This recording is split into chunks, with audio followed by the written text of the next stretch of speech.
সামনে কি পারবো না? রে মুসলমান, এটা আমার কথা নয়। আল্লাহ রাব্বুল আলামিন কোরআনে বলেন, বান্দা রে, যখন তুমি এই মুখখানা দিয়ে আল্লাহর সামনে যখন মিথ্যা কথা বলবে, ঝুট কথা বলবে, আল্লাহ রাব্বুল আলামিন কোরআনে বলেন, আল ইয়াউমা নাখতিমু আলা আফওয়াহিহিম ওয়া তুকাল্লিমুনা আইদিহিম ওয়া তাশহাদু আরজুলুহুম বিমা কানু ইয়াকসিবুন। ওই কিয়ামতের দিন এই মুখখানা দিয়ে যখন আমি আপনি মিথ্যা কথা বলবো রে মুসলমান, আল্লাহ বলবেন, বান্দা রে, নামাজ পড়েছিলি? জি আল্লাহ নামাজ পড়েছি।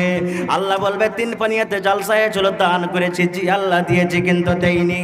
আল্লাহ বলবেন, বান্দা রে, এক মাস ধরে রোজার মাস এসেছিল, বছরে রোজা করেছিলি? জি আল্লাহ রোজা করেছি, কিন্তু করেনি। আল্লাহ বলবেন, বান্দা রে, মদ পান করেছিলে রে বান্দা? আমি যে নিষেধ করেছিলাম মদ পান করেছি? জি আল্লাহ না, করিনি। যখন এই মুখখান দিয়ে মানুষ মিথ্যা কথা বলবে, ঝুট কথা বলবে, আল্লাহ রাব্বুল আলামিন ফেরেশতাকে বলবেন, ফেরেশতারে, এর মুখখানে টুনি লাগিয়ে দাও, এর মুখখানে গ্যাম লাগিয়ে দাও, এর মুখখানে ফেভিকল লাগিয়ে দাও, এর মুখে মোহর লাগিয়ে দাও, যেন মুখ দিয়ে কথা না বলতে পারে। এবার আল্লাহ বলবেন, গাওয়ালে এসো, সাক্ষী এসো। ওই লোকটা বলবে, যখন তার মুখে টুনি লেগে যাবে, যখন তার মুখে মোহর লেগে যাবে, তখন মনে মনে বলবে, কাকে আল্লাহ গাওয়ালে আসবে রে? আমার তো এখানে খেলাপে কাউকে দেখতে পাই না। এই মুসলমান গাওয়া কাউ খেলে আসবে? শোনেন, আল্লাহ রাব্বুল আলামিন হাতকে বলবে, হাত রে, বল, জীবনে তার শরীরের সাথে তুই লেগে রেখেছিস রে হাত, বল তুই কি কাজ করেছিলি দুনিয়াতে? রে মুসলমান, এই হাতের দ্বারাতে জীবনে আমরা যা করেছি, চট চট চট চট চট চট করে হাত, এই হাত কথা বলতে লাগবে। ওয়াতা সাদু আর জলহুম, পা গাওয়া দিয়ে দেবে, সাক্ষ্য দিয়ে দিবে, আল্লাহ হাত যা বলছে ঠিকই বলেছে। বেমা কানু ইয়াকসিবুন, জীবনে যা আমরা আমল করব। ওই কিয়ামতের দিন আল্লাহ পাঁচটা সওয়াল করবে। কি কি পাঁচটা সওয়াল? ছটা আমি বলছি। এক নম্বরে আল্লাহ রাব্বুল আলামিন বলবেন, বান্দারে, আনুমারিহি ফিমা আফনাহু, আল্লাহ বলবেন, বান্দারে, তোমাকে আমি 60 বছর 70 বছর জীবন দিয়েছিলাম রে বান্দা, তোমাকে আমি 50 বছর জীবন দিয়েছিলাম, তোমাকে আমি 80 বছর জীবন দিয়েছিলাম, তোমাকে আমি 100 বছর জীবন দিয়েছিলাম রে বান্দা। আনুমারিহি ফিমা আফনাহু, বান্দারে, এই জীবনখান আমি আল্লাহ তোমাকে দান করেছিলাম রে বান্দা, এই দয়া করে তুমি আমার সামনে আজকে নিজের জীবনের তুমি হিসাবটা দিয়ে দাও। তুমি জীবনে কোন কাজ করেছিলে রে বান্দা? তোমার এই জান, তোমার জীবনখানা কোন কাজে তুমি লাগিয়েছিল? বান্দারে, তোমার এই জীবনের হিসাবটা আমাকে দিয়ে দাও। পারবো দিতে? জীবনের হিসাব দিতে পারবো? জোরে বলেন, একটু পারবো? একটু হাত তুলে বলেন, জীবনের হিসাব দিতে পারবো? পারবো না। খো জীবনের হিসাব কিন্তু দিতে পারবো আমরা। আজকে কয় তারিখ হলো? জোরে বলেন, কয় তারিখ? 17 তারিখ। আজকে যদি আপনি আমাকে বলেন, আমি যদি আপনাকে বলি, এই দাদু নানা, আজকে নভেম্বর মাসের 17 তারিখ হলো, 1 তারিখ থেকে নিয়ে আজকে 17 তারিখ পর্যন্ত আপনি কোথায় গেছেন, কি খেয়েছেন, কি করেছেন, কি না করেছেন, কাকে মার দিয়েছেন, কাকে গাল দিয়েছেন, কতটি নমাজ ছাড়লেন, কতটি নমাজ ছাড়লেন, কতটি করলেন, কতটি দান করলেন, কতটি করেননি, কাকে দুঃখ দিয়েছেন, কাকে কষ্ট দিয়েছেন, কতটি নেকি করেছেন, কতটি গুনাহ করেছেন, এই 17 দিনকার তুমি হিসাবটা দিয়ে দাও। বন্ধুরে, আমরা মুসলমান, এই 17টা দিনের হিসাব আমরা দিতে পারবো না, তবে কিয়ামতের দিন নিজের জীবনের হিসাবটা আমরা কেমন করে দেব? কিন্তু আজকে আমরা মুসলমান কিচ্ছু বুঝি না। আমরা একটা আমাদের ভাষা, একটা আমাদের কথা, মাওলানারা ওয়াজ করছে, মৌলবীরা ওয়াজ করছে, ওয়াজ শুনেছি, শোনার পর তখন আমরা এটাই কথা বলছি, পড়বো বুড়াবো, তখন পড়বো। আপনি কি জানেন যে আপনি বুড়িয়া মরবেন? আপনি কি জানেন যে আপনি 10 বছরে মরবেন? আপনি কি জানেন যে 50 বছরে মত হবে? গল্পের মাধ্যমে জ্ঞান, একটা বাংলা কিতাব, গল্প করতে গেলে জ্ঞান হয়। সেই কিতাবের মধ্যে একটা ওয়াকিয়া লিখছেন, একটা যুবক, একটা নওজওয়ান, একটা যুবক আল্লাহর ইবাদত করত, আল্লাহর বান্দেগি করত, আল্লাহর তওবা ইস্তিগফার করত, আল্লাহর দরবারে খুব ইবাদত বান্দেগি করত। এবার মানুষের রূপে হঠাৎ একদিন আজরাইল ফেরেশতা ওই লোকটার কাছে চলে এসেছে। আসা পরতন কইছে, এরে আল্লাহর বান্দা যুবক, তোমার এখানে মত হবে না খো। Hello hello hello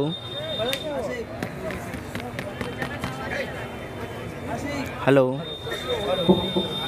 hello hello hello तार वाला लगाइए ना हो।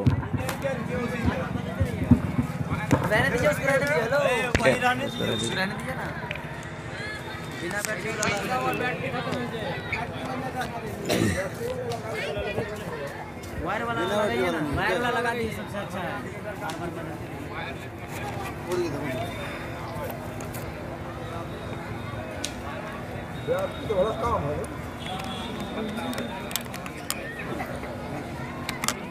वाला नहीं लाएगा तो नहीं,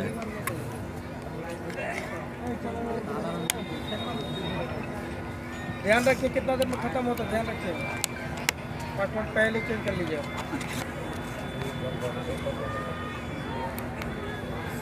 हेलो 8:30 बजे खत्म हो, 9 बजे, हेलो 9:30 बजे चेंज कर लीजिए। তো আমি কি বলছিলাম, ওই যুবক ওই নওজওয়ান রোজা নামাজ সব করতো। একদিন আজরাইল ফেরেশতা তাকে এসে বলছে, রে খাপা, যখন তুই মরবি তো মরার আগে তোর কাছে চিঠি আসবে, যখন চিঠিগুলো আসতে লাগবে তখন তুই বুঝালিস আর বেশি দিন বাঁচবো না। ও নামাজ রোজা সব বাদ দিয়ে দিয়েছে। আর নামাজ রোজা কেন করবে? আরে মরবো তখন তো চিঠি আসবেই আসবে, তখন তোবা তিল্লা করে আল্লাহর ইবাদত বান্দেগি করব। দুনিয়ার যত বুড়াই সব করতে লাগলো। দুনিয়াতে কোনো এমন পুরা কাম নাই যে করতক না, সব করতে লাগলো। আস্তে আস্তে মাথার চুল পেকে গেল, মুছ দাড়ি পেকে গেল, আস্তে আস্তে চোখ ঝাপসা লাগতে লাগলো, চামড়া জড়ো পড়ে গেল, মাঞ্জা টেনা হয়ে গেল, দাঁত উঠে গেল, কিন্তু চিঠি আসে না খো। হঠাৎ করে ওই মালাকুল মউত, ও জানে না যে এটা মালাকুল মউত, জান কবজ করতে চলে এসেছে। তখন বলছে, আজ তোমার শেষ দিন, শেষ টাইম, এখন তোমার জান কবজ করব। তখন ওই যুবক যে বুড়া হয়ে গেছে এখনও বলছে, হাজি ভাই, তুমি আল্লাহর ফেরেশতা মালাকুল মউত জান কবজ করবে, তুমি আমার সাথে ঝুট কথা কেন বলেছো, মিথ্যা কথা কেন বলেছো? বলছে, কি আমি ঝুট কথা বলেছি? বলছে, তুমি যে আমার সাথে ওয়াদা করেছিলে যে যখন তুমি মরবে তোমার মরার আগে চিঠি আসবে, মেলাটি চিঠি আসবে, কই একটা তুমি আমাকে চিঠি দিয়ে পাঠাওনি। থোড়া আওয়াজ বাড়াইয়েগা। একটাও আমাকে চিঠি দাওনি, আর তুমি আমার জান কবজ করতে এসেছো। এবার মালাকুল মউত বলছেন, এরে আল্লাহর বান্দা, তুমি মিথ্যা কথা বলিও না রে, তোমার কাছে এত এত চিঠি এসেছে, কিন্তু তুমি একটাও চিঠি খুলে দেখোনি। বলছে, কই আমার কাছে চিঠি এসেছে? ওই মালাকুল মউত বলছেন, বান্দা রে, এরে আল্লাহর বান্দা, যখন তুমি যুবক ছিলে, যুবক যখন আস্তে আস্তে তোমার কেটে গেল, বুড়াতিকালে যখন তুমি আইলা, তোমার দাড়ি পাকতে লাগলো রে যুবক, এটা আল্লাহর পক্ষ থেকে একটা চিঠি হয়ে গেল। যখন তোমার চোখ ঝাপসা করতে লাগলো, চশমা লাগাইতে লাগিলে, তখন এটা আল্লাহর পক্ষ থেকে তোমার একটা চিঠি হয়ে গেল। যখন তোমার দাঁত উঠে গেল রে যুবক, তখন এটা আল্লাহর পক্ষ থেকে চিঠি হয়ে গেল। যখন তুমি যুবতীকালে তুমি মজবুত হয়ে রাস্তা পথে চলছিলে, যখন তোমার বুড়াতিকালে মাঞ্জা টেড়া হয়ে গেল, মাঞ্জা আর সোজা করতে পারো না, তখন তোমার এত একটা চিঠি হয়ে গেল। এত এত চিঠি আসার পর রে বান্দা, তুমি বলছো আমার কাছে চিঠি আসেনি। না না না, তোমার এখন কোনো কথা শোনা হবে না। ওই গুনার অবস্থায় তার জান কবজ করে নিয়ে চলে গেল। এরে মুসলমান, খবরদার কইয়েন না যে আমি বুড়াবো তখন আমি ভালো কাম করব, আমি এই হব ওই হব, এরকম ভাবে করব। এই বন্ধুরে, এরকম করতে করতে করতে বন্ধুরে সবটি কথা আমি বলতে পারবো না আজকে। ওই 5টার মধ্যে একটা আরো থাকবে। আল্লাহ রাব্বুল আলামিন বলবেন, বান্দারে আন মালিহি, আল্লাহ মাল সম্পর্কে জিজ্ঞাসা করবে, বান্দারে তুমি 10 বিঘা জমির মালিক ছিলে রে বান্দা, তুমি 15 বিঘা জমির মালিক ছিলে, তুমি বাড়ির মালিক ছিলে, তোমার গলিতে দোকান ট্রাক্টর ছিল, এখন মোটর সাইকেল ছিল, তোমার পকেটে 5,000 10,000 50,000 ছিল। বান্দারে এই টাকাটা তুমি কেমন করে তুমি কামাল ছড়ে বান্দা, তুমি কেমন করে তোমার পকেটে টাকাটা এসেছে। এবং 2 নম্বরে আল্লাহ জিজ্ঞাসা করবে বান্দারে তুমি টাকাটা তো কেমন করে কামাল ছিলে, বাড়ি কেমন করে তুমি করেছো, ঘর কেমন করে তুমি করেছো, জমিন কেমন করে করেছো, গাড়ি কেমন করে করেছো। এই করতে করতে আল্লাহ বলবে বান্দারে তুমি এই টাকাটা কিভাবে কেমন করে তুমি খরচ করেছো, তুমি দুনিয়াতে কতটি খরচ করেছো, দুনিয়া বেরং তামার সাথে কতটি খরচ করেছো, আমার রায়ে কতটি খরচ করেছো, কতটি মসজিদে দিয়েছো, কতটি মাদ্রাসাতে দিয়েছো, কতটি ইয়াতিমকে দিয়েছো, কতটি ফকিরকে দিয়েছো, কতটি মিসকিনকে দিয়েছো, কতটি গরিব গুরবাকে দিয়েছো রে বান্দা, কতটি অসহায় মানুষকে তুমি দান করেছো। আল্লাহ বলবেন বান্দারে তুমি 5 লাখ 10 লাখ টাকার মালিক ছিলে রে বান্দা, এই টাকাগুলো তুমি কেমন করে কিভাবে কোন জায়গাতে তুমি খরচ করেছো, আজকে সে তোমার খরচের লিস্টটা তুমি আমাকে দিয়ে দাও। পারবো? পারবো না খো। আজকে জালসা হলো মসজিদের, কিসের জালসা ভাই? জোরে বলেন কিসের জালসা? আপনার মুখে খানি টেনি ভরা আছে নাকি? জোরে বলেন কিসের জালসা? মসজিদের জালসা। কে মসজিদ বানাবে? নীতিশ কুমার আসবে? জোরে বলেন কে মসজিদ বানাবে? আল্লাহ সেটাও করে নে বলে দিয়েছে। কে আমার মসজিদ বানাবে, কে মসজিদ কাবাত করবে, আল্লাহ সেটাও করে নে বলে দিয়েছেন। ইন্নামা ইয়ামুরু মাসাজিদাল্লাহি মান আমানা বিল্লাহ। এরে মুসলমান মসজিদ কে বানাবে, কে মসজিদ নির্মাণ করবে? আল্লাহ রাব্বুল আলামিন বলেন বান্দারে মসজিদ আমার ওই লোকটা বানাবে মান আমানা বিল্লাহ, যে আমি আল্লাহ এক, আমার পরে বিশ্বাস করেছে, ওই লোকটা আমার মসজিদ বানাবে। আমার পরে যার বিশ্বাস নাই ও কোনোদিন জীবনে মসজিদ বানাইতে পারবে না। আমার পরে যার ইয়াকিন নাই, বিশ্বাস নেই, আমার রায়ে দান করতে পারবে না। বন্ধুরে আমার, হাই হাই, তাই ভাই আমার, আমি নিজের কথাটাকে আর লম্বা না করে এই আল্লাহর ঘর মসজিদের জন্য, যেখানে আল্লাহর পূজা পাঠ করা হয়, যেখানে আল্লাহর বান্দেগি করা হয়, যে জায়গাতে আল্লাহর জন্য সিজদা করা হয়, এই ইবাদত খানাতে আল্লাহ রাব্বুল আলামিনের রাহে আল্লাহর ঘরের জন্য কোন আমার ভাই, কোন আমার নানা, কোন আমার দাদা আছেন, এই মসজিদের জন্য 1 লাখ টাকা দিতে পারবেন। 1 লাখ টাকা দিতে পারবেন, কিংবা 1 কাঠা জমিন কিংবা জমিনের দাম দিতে পারবেন। কোন আল্লাহর বান্দা আছেন একজন 50,000 টাকা দিতে পারবেন, কোন আল্লাহর বান্দা আছেন 25,000 টাকা একজন দিতে পারবেন, কোন আমার আল্লাহর ভাই বান্দা আছেন, ভাই আছেন 20,000 টাকা একজন দিতে পারবেন, 15,000 টাকা একজন দিতে পারবেন, 10,000 করে 10 কলম, 5,000 করে 10 কলম, আর 1,000 2,000 করে 50টা কলম। দেখি সর্বপ্রথম মৌলানা, মা মরে গেছেন, বাপ মরে গেছেন, জীবনে আমার কিছু নাই, সব আমরা ছেড়ে চলে যাব, জমি জায়গা মা বাপ অনেক করে দিয়ে গেছে, এই মসজিদের জন্য আমি 1 লাখ টাকা দান করলাম, 50,000 টাকা দান করলাম। দেখি কোন আল্লাহর বান্দা আছেন, ভাই আপনি 10 টাকা দিবেন, 10 টাকা নিব আপনার, 1 টাকা দিবেন, 1 টাকা নিব আপনার, যে যা দিবেন আমি নিব, কিন্তু আমার কিছু আবদার। এই গ্রামে ইয়ার আগে আমি 4 বার 5 বার এসেছি, এই গ্রামের আমার মা খালারা তা খুব দানিজি। यार आगे আমার ওই মুখিয়া জি যে এখন বর্তমান মুখিয়া হয়েছে নাকি মুখিয়া জি সোহরাব আলী সাহেবের গলিতে জালসা হয়েছিল আমার মনে পড়ছে এই মসজিদের জালসাতে আমি এসেছিলাম একজন খালা আমার 8 আনা ওজনের কানের বালি খুলে দিয়েছিল একজন খালা আমার 4 আনা ওজনের পান খুলে দিয়েছিল একজন বহিন আমার নাকের নাকমাছি খুলে দিয়েছিল তারপরে হার পায়াল পাওয়া গেছিল দেখি আজ কোন আল্লাহর বান্দা আছেন আল্লাহর বান্দি আছেন যে বালি খুলে দিয়ে পাঠাবেন কোন আল্লাহর বান্দি আছেন গলা থেকে হার দিয়ে পাঠাবেন কোন আল্লাহর বান্দি আছেন আংটি দিয়ে পাঠাবেন কোন আল্লাহর বান্দি আছেন এই বাড়িতে মা বাপের দাওয়া দাইনা জিনিস মা বাপের দাওয়া এই যে কাঁসার গিলাস কাঁসার বদনা কাঁসার পিয়ালা বাড়িতে ভরা আছে একদিনও পানি খায় না ভাই এরা লুকিয়ে লুকিয়ে রাখে এরা লুকিয়ে লুকিয়ে রাখে এ মায়েরা খালারা ওগুলাকে বাড়িতে লুকিয়ে না রেখে আল্লাহর রাস্তায় দেন কাঁসার বদনা পিয়ালা গালা দান দিয়ে পাঠান এখানে এই পৃথিবীতে বর্তমান টাইমে বর্তমান সময়তে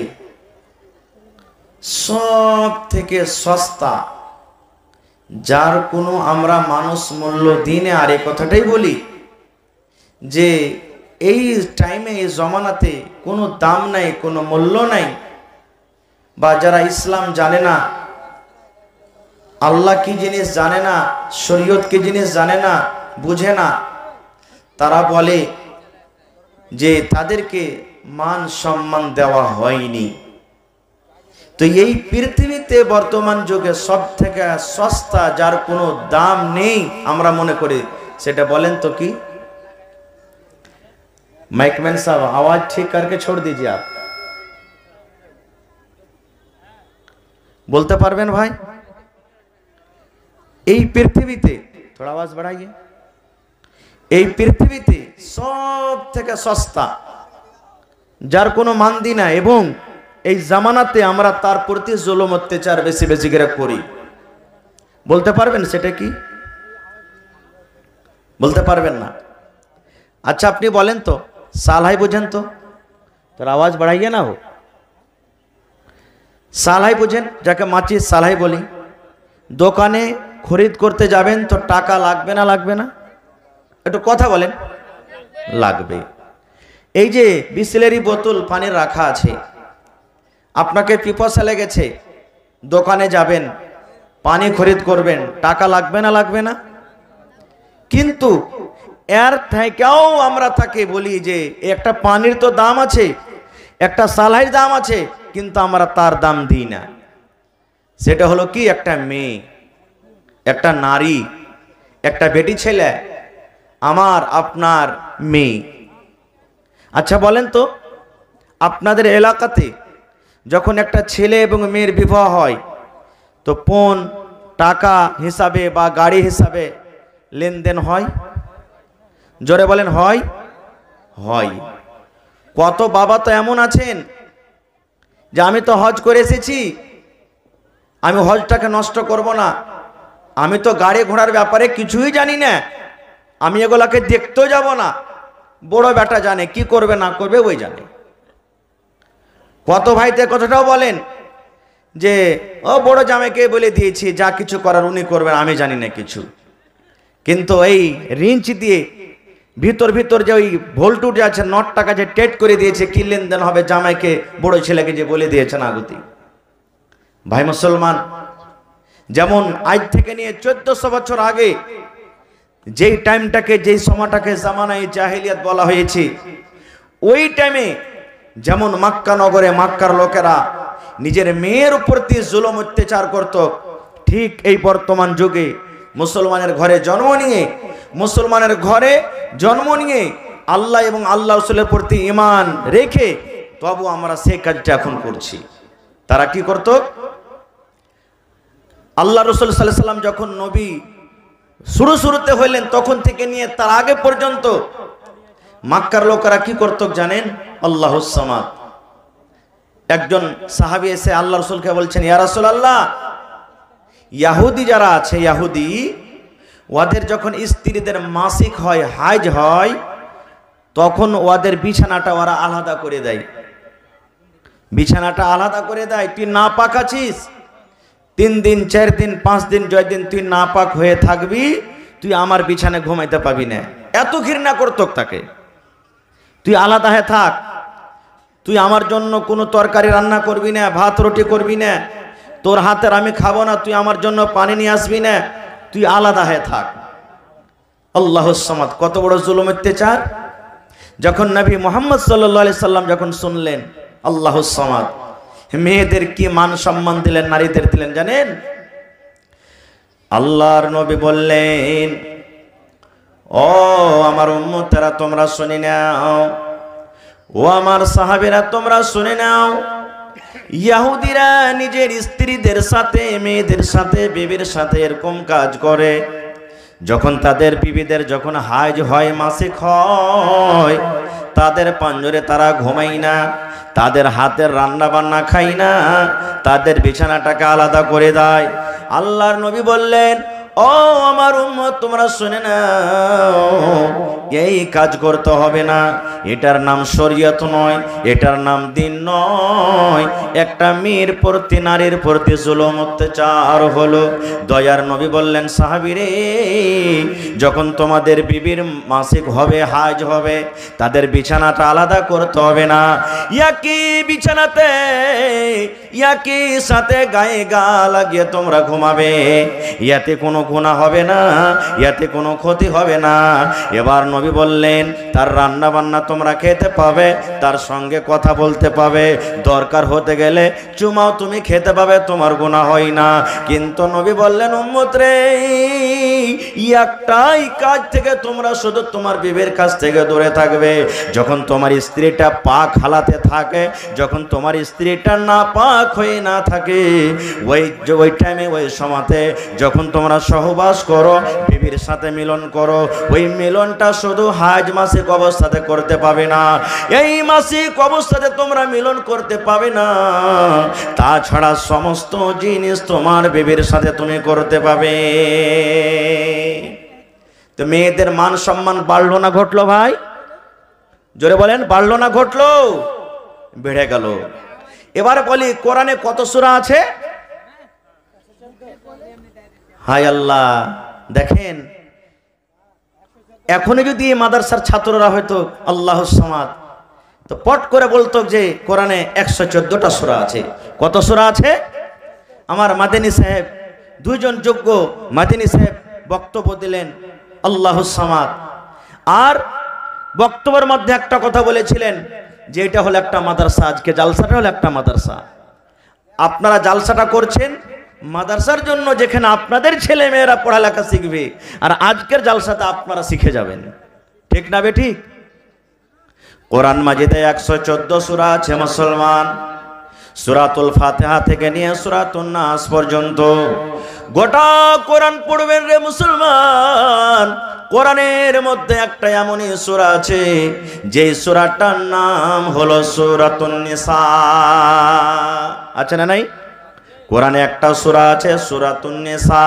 নিসা মানে মহিলা, নিসা মানে নারী, নিসা মানে হলো আওরাত। ও ভাই মুসলমান, আল্লাহ রাব্বুল আমিন মেয়েদের মান সম্মান কত বাড়িয়ে দিয়েছেন। আল্লাহ রাব্বুল আমিন তাদের নামে একটা কোরআনে সূরার নাম রেখে দিয়েছেন, যে সূরাটার নাম হলো সূরাতুন নিসা। সূরাতুর রিজাল বলে কোরআনে সূরা নেই, আল্লাহুস সামাদ, কিন্তু সূরাতুন নিসা বলে কোরআনে সূরা আছে, আল্লাহুস সামাদ। এটি থেকে আমরা বুঝতে পারলাম যে আল্লাহ তাবারাক ওয়া তাআলা মেয়েদের মান সম্মানকে কতটুকু বাড়িয়ে দিয়েছেন, কতটুকু বাড়িয়ে দিয়েছেন। শুধু তা নয়, আল্লাহর নবী মুহাম্মদ সাল্লাল্লাহু আলাইহি সাল্লামের স্ত্রীর নাম হলো মা আয়েশা রাদিয়াল্লাহু তাআলা আনহা। নিজে বর্ণনা করেন, আল্লাহর নবীর পাশে আমি বসে আছি, নবী আমার পাঞ্জরে বসে আছেন, আমি গিলাসে নিয়ে হয়তো দুধ পান করছে কিংবা পানি পান করছি। এবার নবীজি আমার দিকে দেখছেন, আমার বিবি আয়েশা পান করেন। মা আয়েশা নিজে বলেন, আমি পানি পান করতে করতে কিংবা দুধ পান করতে করতে যখন গ্লাসটাকে আমি রেখে দিলাম, হয়তো কিছু পানি কিংবা দুধ এখনো বেঁচে আছে। আল্লাহর নবী গিলাসটাকে উঠে নিতেন। মা আয়েশা বলেন, যে জায়গাতে আমি মুখ লাগায়ে, যে জায়গাতে আমি ঠোঁট লাগাই আয়েশা পানি পান করতাম, আমার দয়ার নবী ওই আমার মুখ লাগা জায়গাতে নিজের মুখ লাগায় পানি পান করতেন। শুধু তা নয়, মা আয়েশা আরো বলেন, আমি খেতে বসেছি, আমি হাড্ডি চষছি, গোশত আমি ছিঁড়ে ছিঁড়ে খাই, দাঁত দিয়ে কেটে কেটে খাই। আল্লাহর নবী আমার দিকে দিকে আছেন, আমার বিবি আয়েশা গোশতের কোন জায়গাতে, পিসটার কোন জায়গাতে মুখ লাগায়ে কামড় দেয়। মা আয়েশা বলেন, আমি যখন ওই টুকরা পিসটাকে থালাতেই যখন আমি রেখে দিলাম, দয়ার নবী ওই পিসটাকে উঠিয়ে নিলেন, আর আমি আয়েশা যে জায়গাতে আমি মুখ লাগায়ে কামড় দিতাম, আমার দয়ার নবী ওই জায়গাতে মুখ লাগাতেন। এবার মা আয়েশা শেষের বেলাতে কি বলছেন, তখন আমি কোন অবস্থাতে ছিলাম জানেন? আমি হায়েজা হয়েছিলাম, হায়েজের অবস্থাতে, মাসিকের অবস্থাতে আমি ছিলাম। যেই মক্কার লোকেরা স্ত্রীর হাইজ হতে গেলে বিছানা আলাদা করত, পাঞ্জরে ঘুমাতক না, তার হাতের খেতক না, আর নবীজি তার মুখের যে জায়গাতে গিলাসে মুখ দিয়েছে, গোশতে মুখ দিয়েছে, ওই জায়গাতে নবী মুহাম্মদ সাল্লাল্লাহু আলাইহি সাল্লাম ওই পিসটাতে গিলাসটাতে মুখে মুখ লাগায়ে পানি পান করেছেন। সুবহানাল্লাহ। তো মেয়েদের মান সম্মান বাড়লো না, বাড়লো না? আর কি করত তারা? মক্কার লোকেরা নিজের মেয়ের সাথে কি করত? আল্লাহুস সামাদ।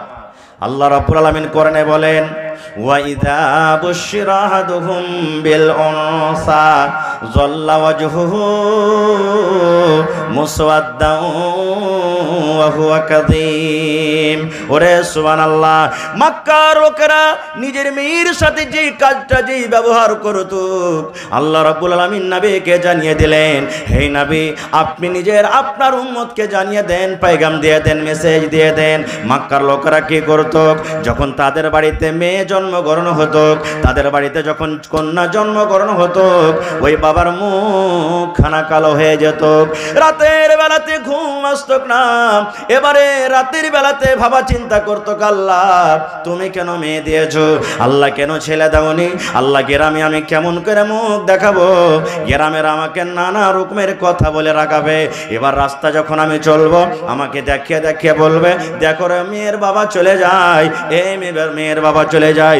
কে আমাকে শ্বশুর বলবে, কার আমি শ্বশুর হব, কাকে আমি জামাই বলবো? এরকম ভাবে তারা আর মনে করতো, লজ্জা মনে করতো। ওরে সুবহানাল্লাহ, ইমাম বাগাবী রাহমাতুল্লাহ আলাইহি বলেন, ওরে আল্লাহ, ওই মক্কার লোকেরা নিজের মেয়েকে যখন তাদের মারার ইচ্ছা হইতো, এরকম ভাবে আর মনে করতো, লজ্জা মনে করতো।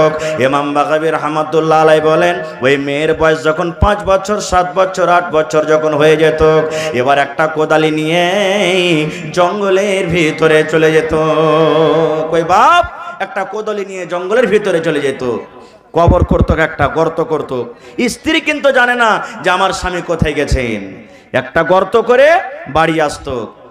আসার পর বিবিকে বলতেন, ও জামিলার মা, খালেদার মা, হালিমার মা, সাফিয়ার মা, শোনো বিবিরে, রাসাখুয়ার বাজার আমার মেয়ের বয়স 7 বছর, 5 বছর হয়ে গেল, জীবনে দেখেনি।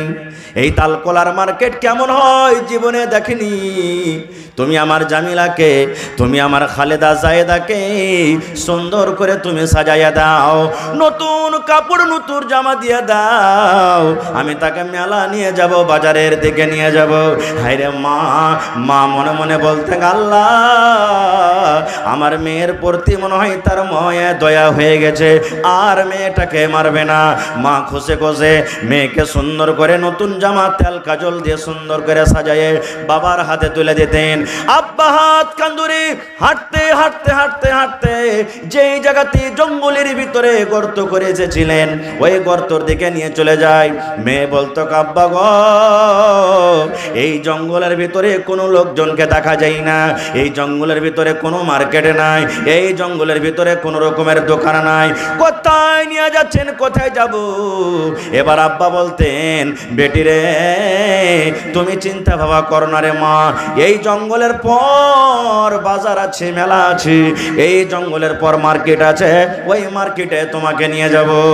ওরে সুবহানাল্লাহ, ইমাম বাগাবী রাহমাতুল্লাহ আলাইহি বলেন, এবার হাঁটতে হাঁটতে হাঁটতে যে জায়গাতে গর্ত করে এসেছিল, ওই গর্ত পর্যন্ত যখন চলে গেলেন, এবার আব্বা বলতো, বেটি রে, একটু তুমি তোমার মাথাটা বাড়িয়ে দেখো, একটু তুমি তোমার চোখটা বাড়িয়ে দেখো, এই গর্তটা কত বড় আছে, এই খালটা কত বড় আছে, তুমি একটু তাকিয়ে দেখো।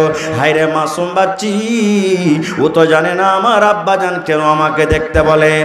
যেমনই গর্তর দিকে এরকম ভাবে নজর করা, পিছন থেকে তাকে ধাক্কা দিয়ে গর্ততে ফেলে যেত। যেমনই গর্ততে পড়ে গেল, এবার মেয়েটা গর্ততে পড়ে পড়ে কান্তকার বলতো, আব্বা কি অপরাধ করলাম, কি ভুল করেছি আব্বা, কেন আপনি আমাকে গর্ততে ফেলে দিলেন, কারণটা কি একটু বলেন। আব্বাজান বলতেন, বেটি রে, যেদিন থেকে তুই বাড়িতে এসেছিস মা, সেদিন থেকে আমার বিছানায় রাতের বেলাতে ঘুম আসে না। আমার গ্রামের লোকেরা নানা রকমের কথা আমাকে বলে, এই জন্য আজকে তোকে আমি দফন করে চলে যাব। আমার কলেজের টুকরা মেয়ে, জীবনের মতো তুমি আব্বা বলে ডেকে নাও, আর আজকের পর থেকে তুমি আব্বাকে আব্বা বলে ডাকতে পাবে না, জীবনের মতো তুমি আব্বা আব্বা বলে ডেকে নাও, মাকে মা মা মা বলে তুমি ডেকে নাও। নাও। ওরে সুবহানাল্লাহ, ওই গর্ততে পড়ে পড়ে মেয়ে বলতো আব্বা গো, আপনাকে আর আব্বা বলে আমি ডাকবো না, মাকে মা মা বলে ডাকবো না, আপনার গ্রামে বাড়িতে আমি আর যাইব না, যে জায়গাতে আমার দু চোখ যাবে আমি গ্রাম ছেড়ে এলাকা ছেড়ে চলে যাব, কিন্তু দয়া করে আপনি গর্ত থেকে উঠে এলেন, আমাকে মারিয়েন না। ওরে সুবহানাল্লাহ, একটাও মেয়ের কথা শোনা হতো না, একটাও মেয়ের কথা শোনা হতো না, জিন্দা জীবিত ওই মেয়েকে ওই গর্ততে খালে দফন করে বাড়ি চলে আসতো। এটা জুলুম হলো না হলো না? জোরে বলেন, জুলুম হলো না হলো না? দয়ার নবী এলান করে দিলেন, দয়ার নবী এলান করে দিলেন। কে এলান করলেন? এই আমার উম্মতরা তোমরা শুনে নাও, আল্লাহ রাব্বুল আমিন যাকে দুখানা মেয়ে দিয়ে আজমাইশ করেছেন, পরীক্ষা করেছেন, এই হাদিসে দুটার কথা আছে, কোন হাদিসে আরো অন্য কিছু আছে। মেয়ে একটা হোক, দুটা হোক, তিনটা হোক, চারটা হোক, পাঁচটা হোক, সাতটা হোক, 10টা হোক, আল্লাহর নবী বলেছেন ও মেয়ের বাবা তোমরা শুনে নাও, যার বাড়িতে মেয়ে জন্মগ্রহণ হয়েছে শক্তিমতো শক্তি হিসাবে ওই মেয়ের লালন পালন যারা করবে, আল্লাহুস সামাদ, মেয়েটাকে পড়িয়ে লেখিয়ে যখন মেয়েটা বড় হয়ে যাবে, একটা ভালো জামাই, একটা দিনদার ছেলে, ভালো বাড়ি দেখে তার বিয়ে লাগিয়ে যেতে পারবে। আল্লাহর নবী এলান করে দিয়েছেন উম্মতে, ও মেয়ের বাবা শুনে নাও, আমি নবী আর ওই মেয়ের বাবা জান্নাতের ভিতরে থাকবো। কেমন হয়ে জান্নাতে থাকবো?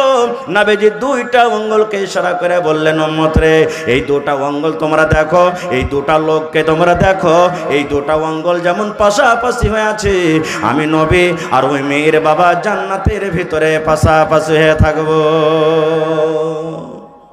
কত বড় মান সম্মান বাড়িয়ে দিলেন।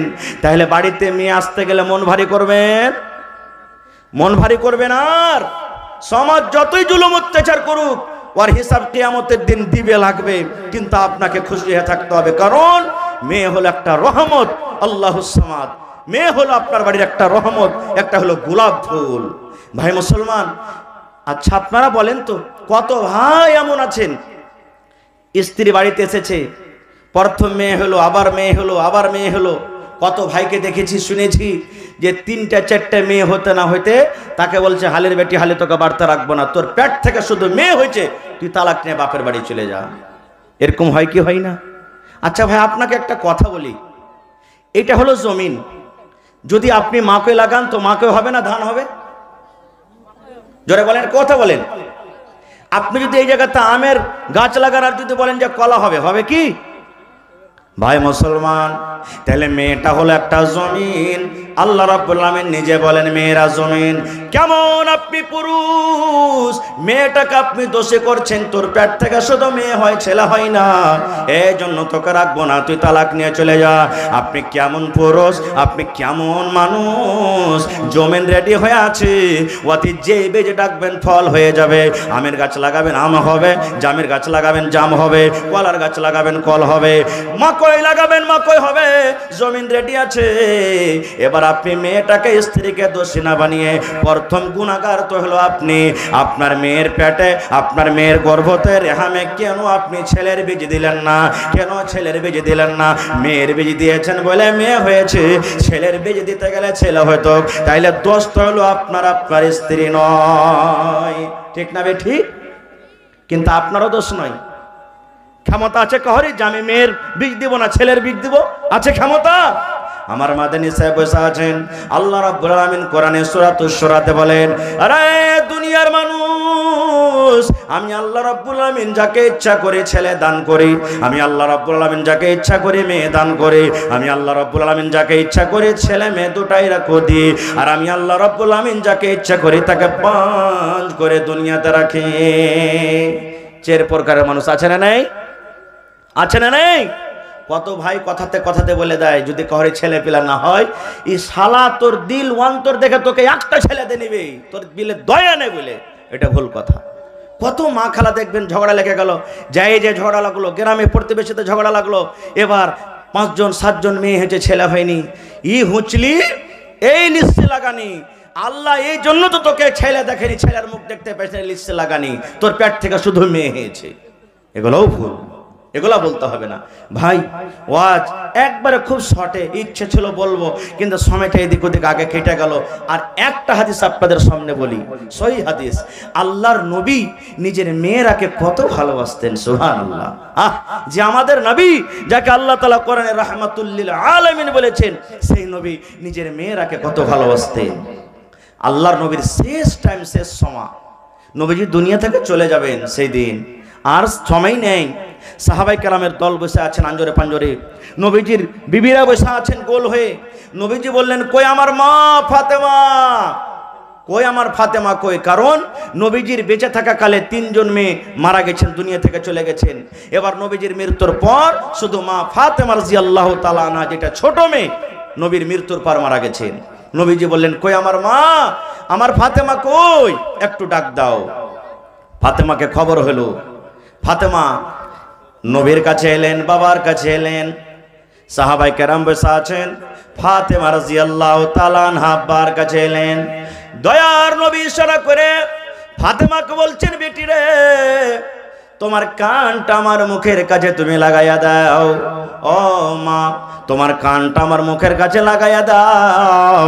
তোমাকে আমি ছোট্ট করে কিছু কথা বলবো, যেন আমার কথাটা আমার বিবিরা না শুনতে পায়, আমার কথা যেন আমার সাহাবীরা যেন না শুনতে পায়। বেটি রে, তোমার কানটা আমার মুখের কাছে তুমি লাগাইয়া দাও। আচ্ছা বলেন তো, 4 জন 5 জন বসে আছেন, তো কোনো কথা যদি একটা লোকটি বলবেন, তো জোর করে বলবেন না কানে কানে বলবেন? জোরে বলেন, কানে কানে বলবেন। নবী বললেন, ফাতেমা, তোমার কানটা মা আমার মুখের কাছে লাগিয়ে দাও। এবার মা ফাতেমা রাদিয়াল্লাহু তাআলা আনহা নিজের কানটাকে আব্বার মুখের কাছে লাগাইয়া দিলেন। দয়ার নবী কি যেন বেটিকে বললেন, সুবহানাল্লাহ। দয়ার নবীর কথা যেমনই শেষ হলো, মা ফাতেমার চোখ দিয়ে ঝরঝর ঝরঝর করে পানি ঝরতে লাগলো। মা ফাতেমা কাঁদতে লাগলেন, মা ফাতেমার চোখে পানি। ওরে সুবহানাল্লাহ। আর আমার দয়ার নবী নিজের মেয়ের চোখের পানি দেখে সহ্য করতে পারতেন না। এত ভালোবাসতেন ফাতেমাকে, এত ভালোবাসতেন। নবীজি একদিন বললেন, ওরে সুবহানাল্লাহ, হযরত আলী নবীর জামাই। এবার মা ফাতেমা হলেন বেটি, কথাতে কথাতে একটু টেনশন হয়েছে, ঝগড়া হয়েছে।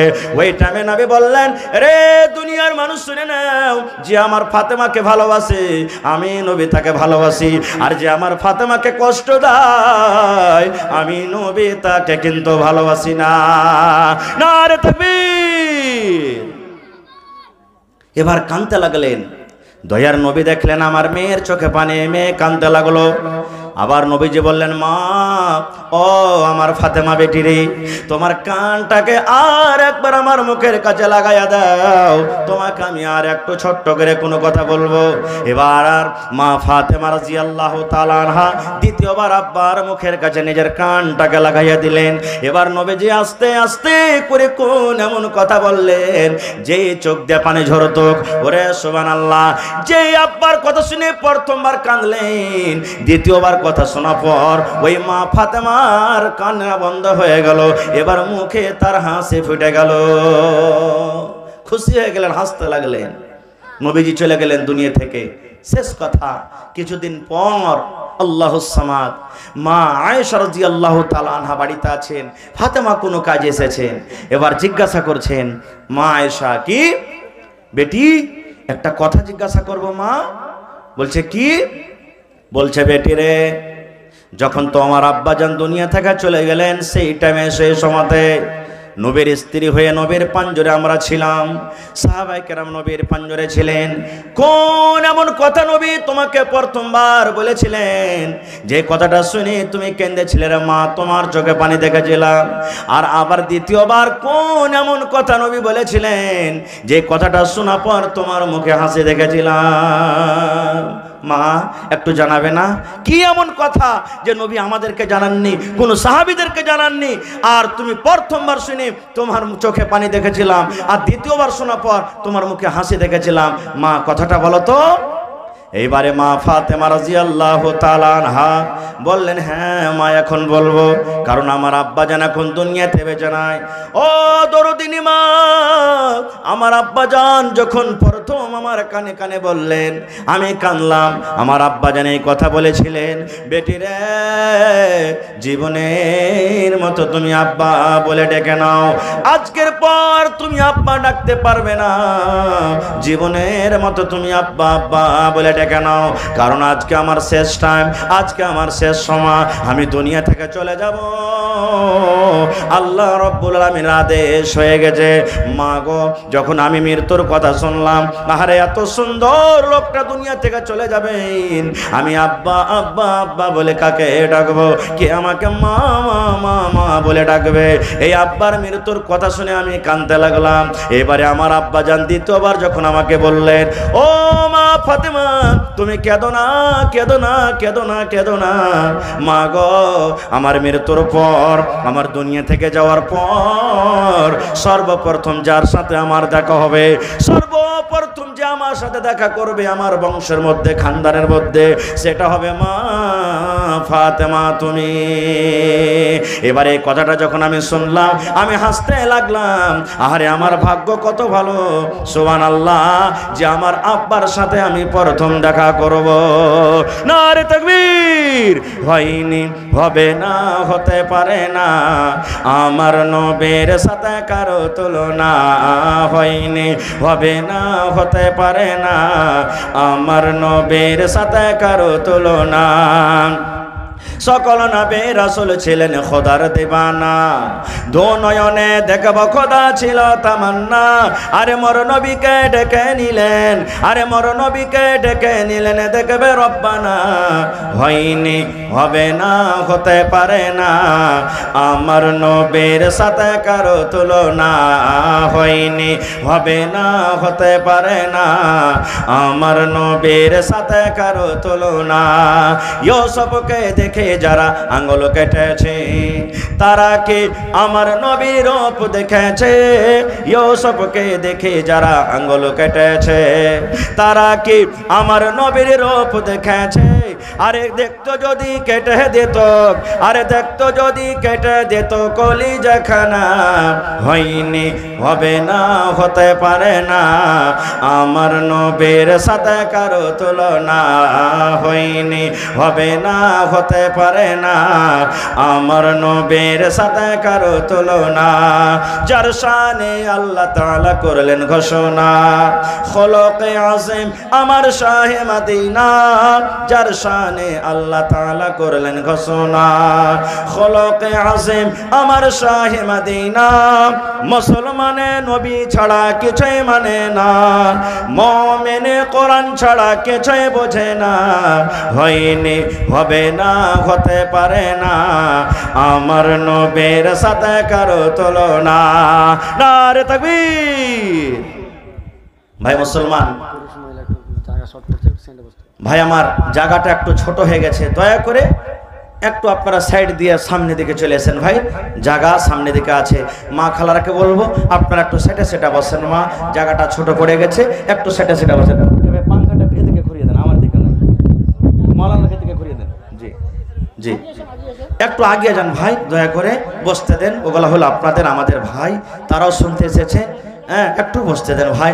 আর যারা পিছনে আছেন একটু সামনের দিক থেকে, সাইড থেকে আপনারা চলে এসেন। এদিকে ফাঁকা রয়েছে ভাই, মেহেরবানি করে আপনারা চলে এসেন, একটু চলে এসেন ভাই।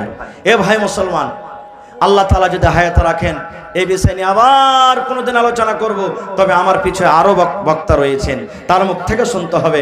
ভাইরে, এই জালসার পিছনে দুটা উদ্দেশ্য আছে, একটা কিছু দেওয়ার আর একটা কিছু আপনাদের কাছ থেকে নেওয়ার। আমার যেটা দেওয়ার দিলাম, আল্লাহ হায়াত রাখেন আবার দিব।